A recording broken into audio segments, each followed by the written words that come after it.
2 Samuel chapter 1, verses 17 through 27. David took up this lament concerning Saul and his son Jonathan. And he ordered that the people of Judah be taught this lament of the bow. It is written in the book of Jasher. A gazelle lies slain on your heights, Israel, how the mighty have fallen. Tell it not in Gath, proclaim it not in the streets of Ashkelon, lest the daughters of the Philistines be glad, lest the daughters of the uncircumcised rejoice. Mountains of Gilboa, may you have neither dew nor rain. May no showers fall on your terraced fields. For there the shield of the mighty was despised, the shield of Saul no longer rubbed with oil. From the blood of the slain, from the flesh of the mighty, the bow of Jonathan did not turn back. The sword of Saul did not return unsatisfied. Saul and Jonathan, in life they were loved and admired, and in death they were not parted. They were swifter than eagles. They were stronger than lions. Daughters of Israel, weep for Saul, who clothed you in scarlet and finery, who adorned your garments with ornaments of gold. How the mighty have fallen in battle. Jonathan lies slain on your heights. I grieve for you, Jonathan, my brother. You were very dear to me. Your love for me was wonderful, more wonderful than that of women. How the mighty have fallen. The weapons of war have perished. This is the word of God. May God add his blessings to the reading of it. You know what to do. Go unplug that. We're going to give up on that. I should learn. So, I was going to go stand over there and talk, but since I've focused the camera on the center of the platform, I was counting on that camera working. Oh well, it's not going to happen. So we're fine. So 2 Samuel begins with David learning of the death of Saul and Jonathan in battle with the Philistines. The Philistines had attacked and had defeated the army of Israel on Mount Gilboa. And Jonathan was slain, and Saul, who was severely wounded, commits suicide rather than falling into the hands of the Philistines and probably being tortured. And David, who might have been expected to rejoice at the death of Saul because, Saul had given him a hard time and had pursued him, strangely enough, into the arms of the Philistines. David at this time is in a Philistine city in Ziklag. He's been off in the south fighting the Amalekites, while Saul in the north has been fighting the Philistines. And you might think, of course, that David would rejoice at the death of Saul. After all, that removes the impediments to him becoming king. But rather than that, he composes a song of lament, and he calls it the Lament of the Bow, or just bow in the Hebrew. We, in our translations, we add the lament of. It just says bow. Probably a reference to Jonathan and his skill with the bow. He was renowned as an archer, and the bow of Jonathan was deadly in battle. And so it's called the Lament of the Bow. And it has been called the most beautiful, heroic lament of all time. After all, this is David, David who wrote many of the Psalms, David who is called the sweet psalmist of Israel. And so it comes from the heart of David. So, as we look at this passage, I want us to first note that it is a lament for Saul. Verse 19, it begins this way. A gazelle lies slain on your heights, Israel. Now, it might seem strange to have Saul characterized as a gazelle. But the gazelle in those days was symbolic of beauty, symbolic of dignity. And you remember Saul, who he was.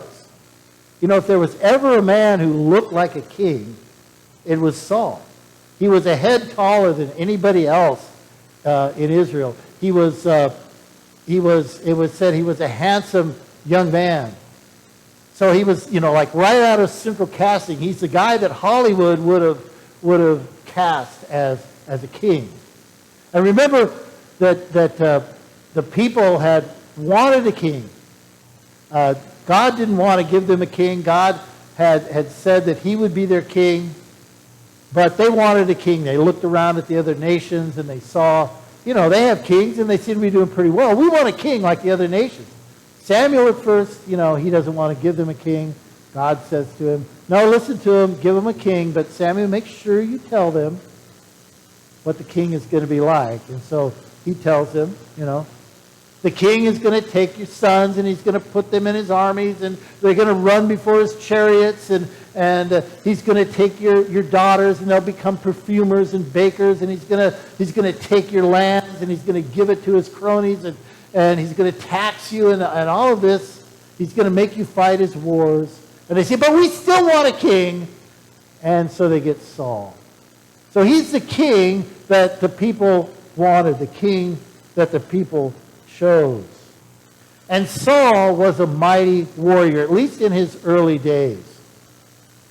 The early part of his reign, before things started to unravel, he was a mighty warrior and a great king.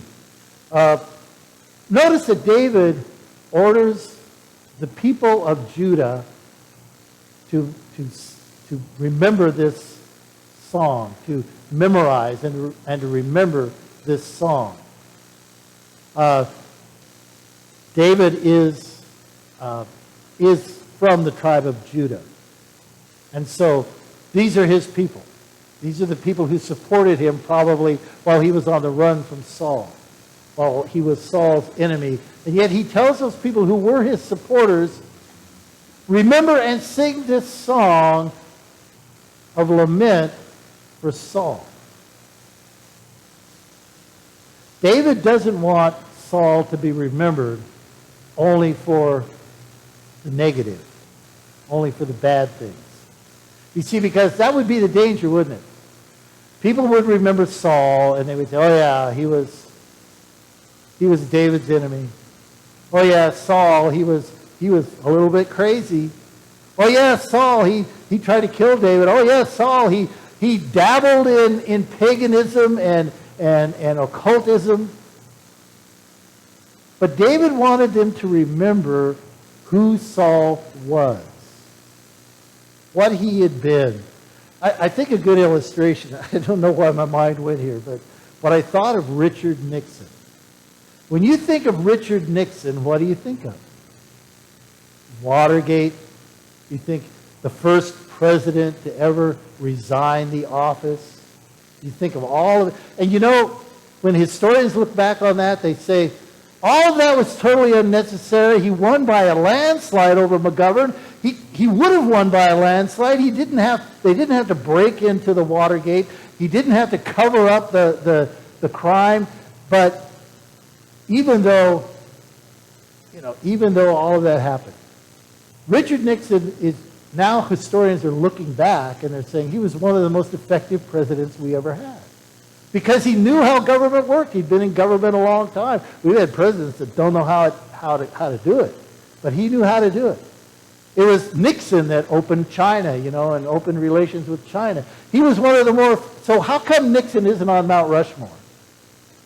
Well, because he's kind of an ugly dude. But other than that, he'll never be on Mount Rushmore because all that people remember of Richard Nixon is Watergate, humiliation.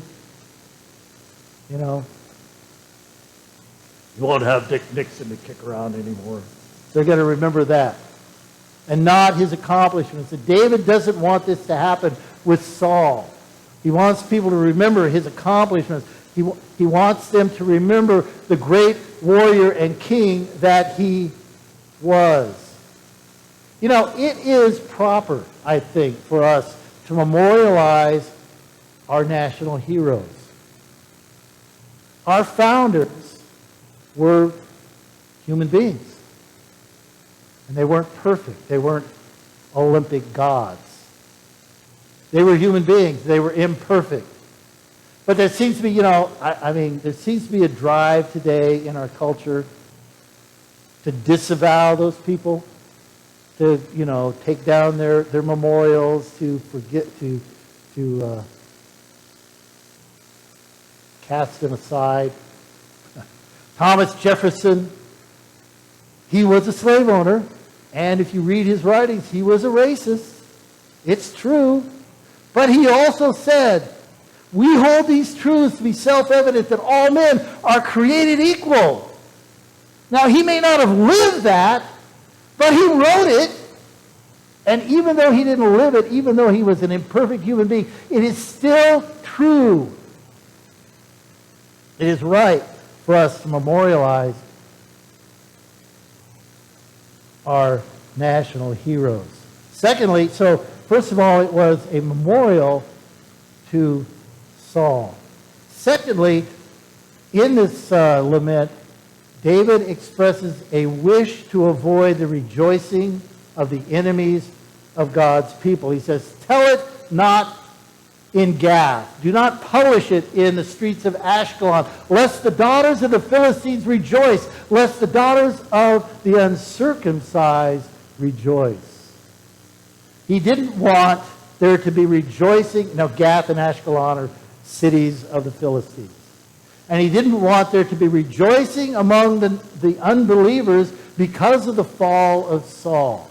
Now, the sad thing was, and David knew it, the Philistines already knew. The Philistines already knew. They had gone into the battlefield. They had stripped the armor from Saul. They had cut off his head. They nailed his body to the wall of one of their cities. They put his armor in the temple of one of their pagan gods. They knew that Saul was dead, and there was rejoicing in the cities of the Philistines. But David's wish was that that the Philistines not rejoice at the death of Saul and Jonathan. You know, the enemies of God's people rejoice when a Christian leader falls. I don't know. I mean, I read it. I hear these stories about these pastors and other Christian leaders who fall into sin. And it, and the people are there to say, oh, look at them. Oh, they claim so much and they preach so much against sin, but look at them. Look at what they've done. When a Christian falls into sin, the enemies of God rejoice. The sad thing is, I already said that, the Philistines already knew, and there was already rejoicing in Gath. And there's rejoicing in Gath today. It's a strange world we live in. It's a strange time. When the things that we once held as holy, when the things that we once held as right are demonized and mocked in our culture. There is laughter. There is rejoicing in the streets of Gath today. As all of the things that were precious and holy to us are mocked. Thirdly, it's a call. He gives a call to the land itself to lament. In verse 21, he says, stepping out of the picture here for a minute, stepping back into the picture. Okay. He says, mountains of Gilboa, may you have neither dew nor rain, may no showers fall on your terrace field, for there the shield of the mighty was despised, the shield of Saul no longer rubbed with oil. So he calls upon he actually calls down a curse upon Mount Gilboa, which is where Saul and Jonathan died, that the rain no longer fall on it, and that it no longer be fruitful. And he says, for there the shield of Saul, or the shield of the mighty, was despised. He's talking about Saul's shield.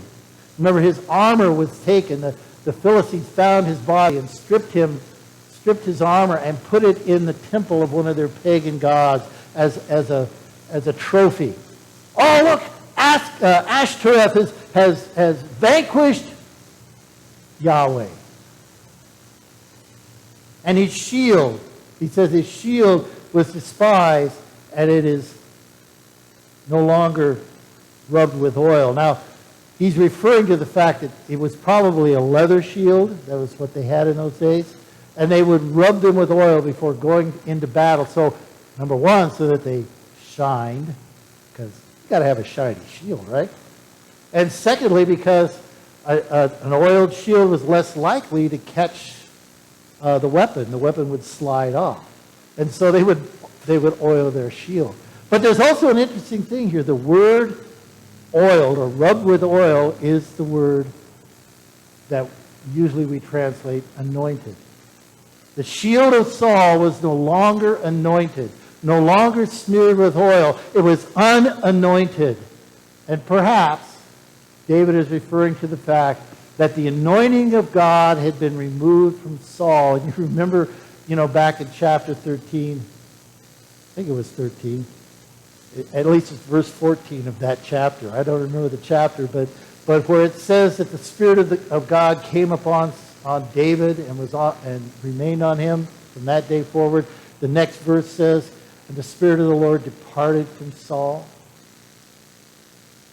The Spirit of the Lord, the anointing of the Lord, God's enablement and empowerment for Saul to be king was removed. And perhaps this is what David is referring to. Then he speaks of the valor of Saul and David. It is a reminder of the golden days of Saul and Jonathan in verses 22 and 23. See, David wants the people to remember. Let me read that. From the blood of the slain, from the flesh of the mighty, the bow of Jonathan did not turn back. The sword of Saul did not return unsatisfied. Saul and Jonathan, in life they were loved and admired, and in death they were not parted. They were swifter than eagles. They were stronger than lions. Saul and Jonathan were great warriors. And David wants the people to remember the golden days of Saul and Jonathan. He says, in life they were loved and admired. In death they were not parted. Saul and Jonathan didn't always see eye to eye. Jonathan was David's friend. Jonathan supported David. Jonathan protected David from Saul. And yet in the end, when it was time to go to battle, Jonathan joined his father on Mount Gilboa. And some people have suggested that Jonathan knew that he would die, and yet he went to battle anyway. Perhaps because he knew that by removing himself, David's pathway to the throne would be open, because Jonathan was the heir apparent. He was the eldest son of Saul. In life they were loved. In death they were not parted. They had a rocky relationship. Saul actually tried to kill Jonathan a couple of times in his rages. But in the end, Jonathan honored his father and went to battle and died. And then it is a call to Israel to accept responsibility, because one of the dangers is that Israel, the people, would wash their hands of Saul. Well, it was all his own fault. He got what he deserved. He's gone. Let's move on. But he says in verse 24, daughters of Israel, weep for Saul, who clothed you in scarlet and finery, who adorned your garments with ornaments of gold. What David is saying is, when Saul was king, you prospered. When Saul was king, you were clothed in finery with ornaments of gold. So you took that As long as you prospered from Saul's leadership, you were all for Saul. But when things went wrong, you're ready to write him off. David reminds them that they had benefited from Saul's reign. You wanted him as king. You admired him as long as he brought you good things. So don't turn on him now. And finally, it is a lament for a dear friend in verses 25 through 27. He's lamented Saul and Jonathan, and now in these last two verses, he focuses on his dear friend Jonathan. How the mighty have fallen in battle. Jonathan lies slain on your heights. I grieve for you, Jonathan, my brother. You were very dear to me. Your love was wonderful, more wonderful than that of women. Now let's deal with something here, because in our culture we must. Some people have said that Jonathan and David had a homosexual relationship. Just throwing it out there because we have to deal with it. It has never, in all of the history of biblical interpretation, no one has read it that way. Ever. In 3,000 years of biblical interpretation. No one has seen it that way. It is more of a commentary on our own culture and times, that they take a friendship between two men and they sexualize it. Okay, off the soapbox here, but that's not what it's about. And when we worry about that, it's just, we talk about the difference between exegesis and eisegesis. Exegesis is taking from the text what is there. Eisegesis is putting into the text what you'd like to find there. And that's what our culture does today. This is a clear case of eisegesis rather than exegesis. But the main danger here is not seeing what it really is. You know that there were only two people in David's life who recognized that he was going to be king? One was Samuel. And remember, Samuel anointed him, and so Samuel was, God told him he's going to be king, so Samuel had the inside track. The other one is Jonathan. Jonathan. The guy who could have been king, the guy who by all rights was the heir apparent to Saul, the eldest son of Saul, who could have been king. He said, no, I won't be king. You'll be king. God will make you king, and I'll serve you. So when David says that Jonathan's love for him was wonderful, think about it. It really is. Here is the guy who put aside all of his personal ambition to support his friend, whom he knew would be king. And he says it was more wonderful than that of women, because David's wife, Michal, Jonathan's sister, she didn't believe that David would ever become a king either. So Jonathan's love for David,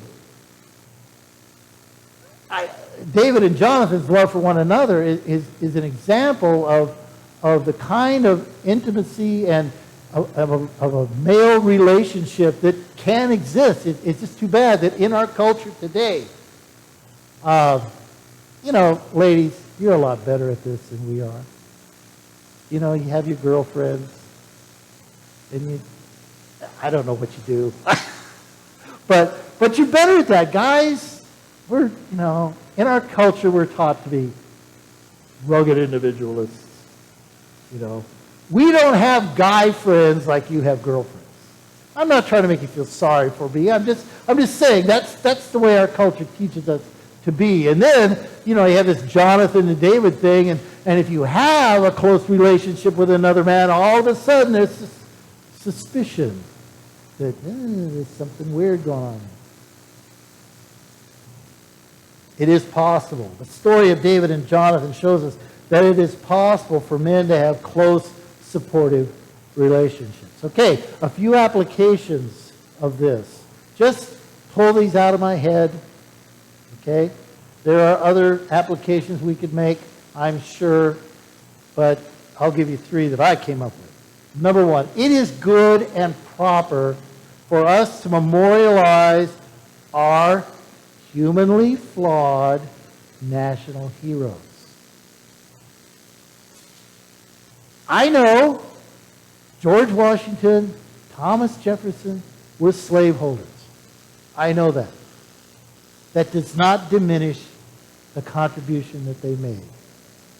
That does not diminish the fact that they gave birth to a nation that has stood for equality for 245 years. I think it's the total. We are not a perfect nation. Our founders were not perfect people, but we're making progress, I do believe. Along that line, number two, I think it is right for us to acknowledge that as citizens of this nation, we have benefited from some of the darker chapters of our history. Slavery, the displacement of the Native Americans.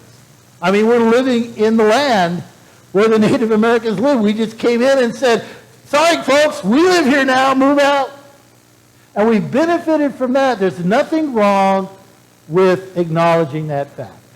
There are dark periods of American history.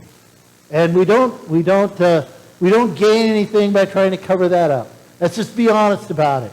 There are dark periods in American history. There are dark periods in the history of every nation on earth. And I dare say probably a lot darker stories in other places. Finally, we need to remember as Americans, as human beings, that our security is not found in human beings. Our security is not found in the President of the United States, whoever that might be.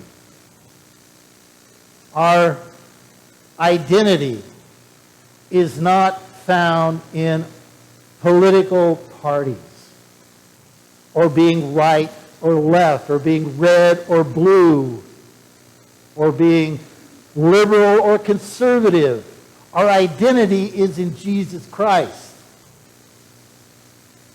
Thirdly, no, not thirdly, this is thirdly. Our hope is not in social causes. We think that we're going to bring utopia to this world. We think that by solving these societal problems, all of a sudden life is going to become perfect. I'm sorry. That's not going to happen until Jesus returns. Now, we need to give attention to these problems. We need to care about racism. We need to care about homelessness. We need to care about poverty. We need to care about those things because we're supposed to love our neighbors as ourselves. But we need to realize we're not going to solve those problems completely. And America is not going to become heaven on earth. It's not going to happen. Heaven on earth will come when heaven comes to earth in the person of Jesus Christ. Let's stand for prayer.